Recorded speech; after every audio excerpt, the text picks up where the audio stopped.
ఇక్కడ ఏదో రెస్టారెంట్ ఉందిగా, ఆకలి దంచేస్తుంది, పోయి కుమ్మేద్దాం. చెప్పండి సార్, ఏం తీసుకురావాలి? మీల్స్ ఎంత? 120 సార్. అంటే నేను కొంచెం బక్క ఉన్నా కదా, కొంచెమే తింటా, రేట్ ఏమైనా తక్కువ చేస్తారా?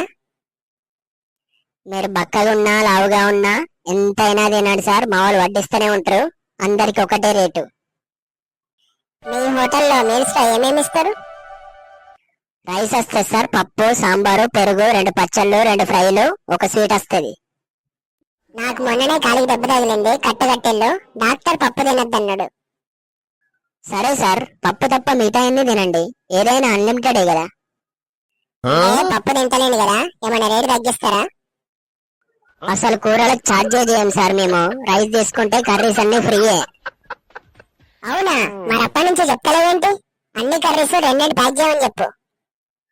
అలా ఉండదు సార్, మీరు తీసుకున్న మీల్స్ కు రైస్ కర్రీస్ ఇక్కడ ఎంతైనా తినండి, బయట తీసుకపోతే పైసలు కట్టాలి. ఓహో, ఇక్కడే తినాలి, ఎంతైనా తినొచ్చు అంటావు. అవును సార్. ఈ గల్లీ చివర మా ఫ్రెండ్ ఒకడు ఉన్నాడు, వాడిని తీసుకొస్తా ఉండు. అతనెందుకు సార్? నువ్వే కదా ఇక్కడైతే ఎంతైనా తినొచ్చున్నావు, మా ఫ్రెండ్ గానీ తెచ్చుకుంటా. ఒక్కనే అంత తినాలంటే కష్టం కదా, అసలు నేను కొంచెమే తింటా. సార్, ఒక టోకెన్ కి ఒక్కడే తినాలి.